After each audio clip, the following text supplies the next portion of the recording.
कितने लोग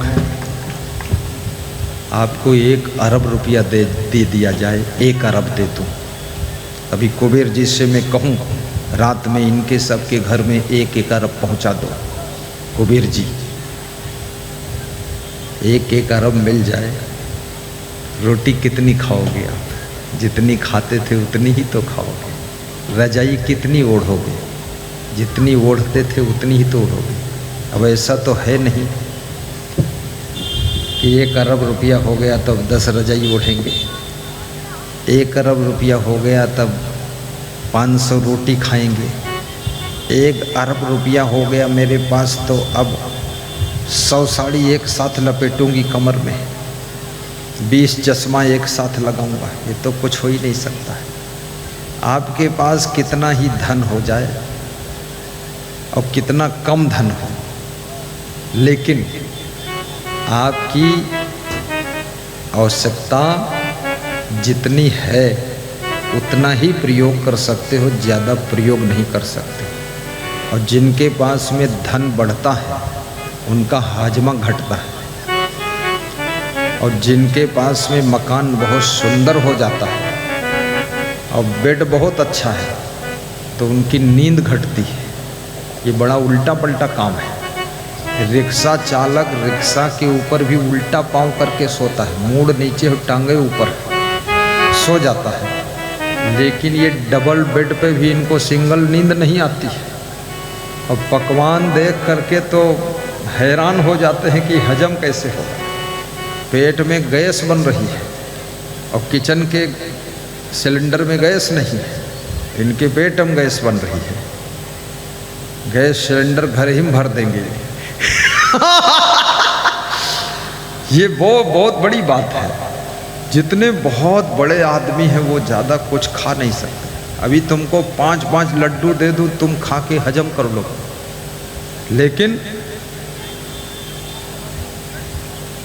गौतम अडानी को बुला लो तुम 3 लड्डू नहीं खा पाएंगे, क्योंकि पहले से ही शुगर हो जाती है, पहले से ही है। शुगर फैक्ट्री वालों के शुगर का रोग हो गया है। वे जितनी शुगर बनाते हैं, शक्कर बनाते हैं, चीनी बताते हैं, दुनिया खाती है, लेकिन खुद 1 चम्मच खा ही नहीं सकते हैं। उनके शुगर की फैक्ट्री में भी शुगर बनती है और उनके शरीर में भी शुगर बन रही है। बड़ा मुश्किल फंसा मामला है। इसलिए लालच मत करो, कभी लालच में मत फंसा करो। दूसरों का धन देखकर ललचाने वाले लोग पाप के कुंड में गिर जाते हैं, क्योंकि लोभ पाप का बाप है। और दूसरों की स्त्री को देखकर ललचाने वाले लोग रावण बन जाते हैं। दूसरों के पुरुष को देखकर ललचाने वाली स्त्रियां सुपर्णखा बन जाती हैं और लंका लांघ करके और समुद्र कूद करके इंडिया में आ जाती है।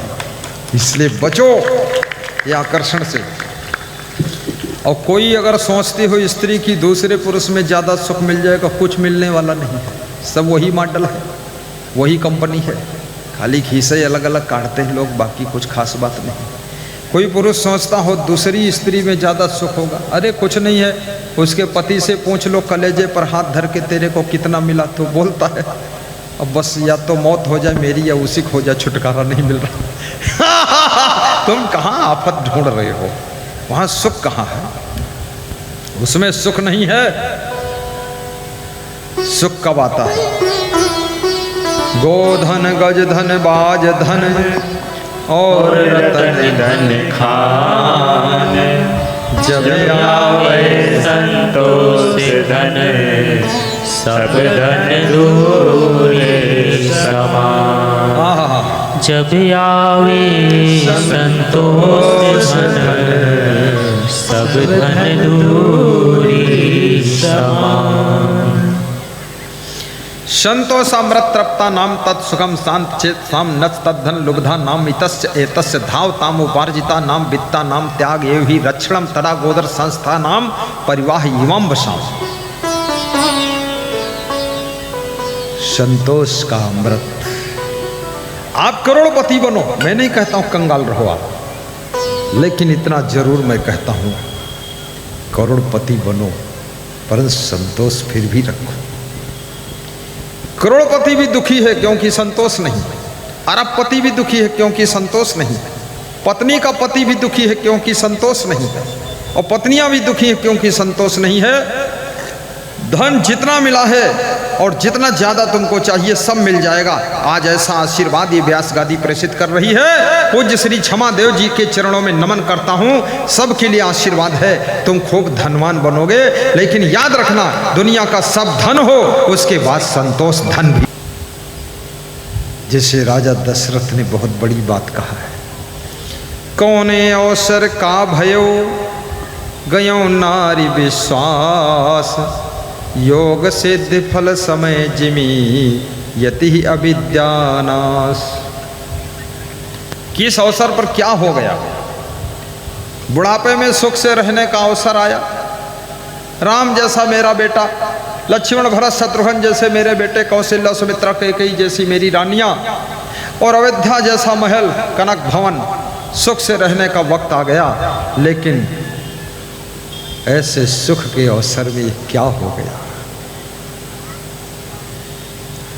ऐसा हुआ जैसे कोई साधु जिंदगी भर तपस्या करे, ब्रह्मचर्य से रहे, संयम नियम से रहे, योग साधना करे, खूब त्याग तप करे, सब करे, जप करे, लेकिन जब अंत में त्याग तप संयम नियम जप का सब रिजल्ट मिलने को आया, योग सिद्ध फल समय जिम यति ही अविद्या नाश, तो उस यति, वो साधु, उस योगी की बुद्धि भ्रष्ट हो गई और बुढ़ापे में जाकर के वो डगमगा गया, डामाडोल हो गया।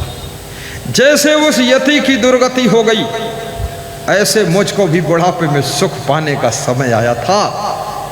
हमारे अयोध्या में मंथरा ने कैकेयी को बहका दिया, कैकेयी जिद पर अड़ गई, सब सुख राख हो गया। सुख है, सुख भोगने के लिए सद्बुद्धि चाहिए। ज्यादातर लोग अपने घर के सुख को भी दुख में बदल देते हैं, कलह कलेश करते हैं, राग द्वेष करते हैं, झगड़ा लड़ाई करते हैं, चिड़चिड़ चिड़चिड़ बोलते हैं, हल्ला गुल्ला बहुत मचाते हैं। स्त्रियां भी शांत नहीं रहती हैं, ऐसे चिल्लाती है कि कोई समझ जाए मैं भी इसी घर में रहती हूँ। इस तरह से चिल्ला चिल्ला कर बोलती है। नहीं नहीं, जितना जोर जोर से बोलोगे सुख घटेगा, धीरे बोलोगे मीठा बोलोगे सुख बढ़ेगा। बड़ों का आदर करोगे सुख बढ़ेगा, बड़ों का अनादर करोगे, छोटों को स्नेह नहीं दोगे सुख घटेगा, दुख बढ़ेगा। सत्संग सुनोगे तो सुख बढ़ेगा, कुसंगत में बैठोगे तो दुख बढ़ेगा। गुरु की भक्ति करोगे सुख बढ़ेगा, भक्ति से दूर रहोगे, धन दौलत कितनी हो जाए दुख बढ़ेगा। धन दौलत से केवल सामान मिलता है, सामान, सुविधा मिलती है, अंतर सुख नहीं मिलता है। सामान में यदि सुख होता तो सामान बनाने वाली कंपनी का मालिक सामान बेचता नहीं, वो सब सामान अपने पास रखता सुख के लिए। सामान बनाने वाली कंपनी मालिक को सामान बेचने में सुख लग रहा, सामान खरीद कर लाने वालों को खरीद कर घर लाने में सुख लग रहा, लेकिन दोनों में सुख नहीं। एक आदमी बहुत अच्छी गाड़ी में बैठा जा रहा था, बड़ा उदास था, तो हमने कहा गाड़ी आपकी है कि किराए की है? बोले मेरी है। तो हमने कहा इतनी सुंदर गाड़ी मर्सिडीज में बैठे उदास क्यों हो? दुबई में था, दुबई में सत्संग करने गया था किशोर भाई के यहाँ, किशोर भाई पोपट भाई के यहाँ। तो उन्होंने कहा कि गाड़ी अच्छी है, 4 करोड़ की है गुरुजी, लेकिन जब सर्विसिंग में जाती है तो 1.5 लाख से कम लगता ही नहीं है। तो हमने कहा इसको लिया क्यों?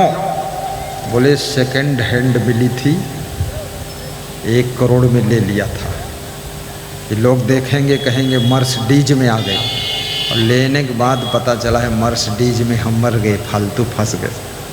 हाँ, बहुत महंगी गाड़ियाँ सेकंड हैंड होने के बाद बिकती ही नहीं हैं, कोई होशियार आदमी खरीदता ही नहीं है, क्योंकि वो एक बार सर्विसिंग में जाएगी तो 1 लाख 1.5 लाख तो सर्विसिंग खर्चा आएगा, और साल में अगर 6 बार सर्विसिंग हो गई तो पता चला 10 लाख यही हो गया।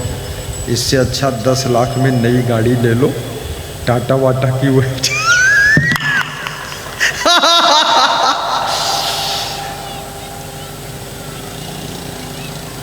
हमने अपने संत से पूछा, आज सर्विसिंग में जा रहे हो कितने पैसे दूँ? तो बोला 25,000। तो हमने कहा उसमें बिगड़ा तो कुछ नहीं है।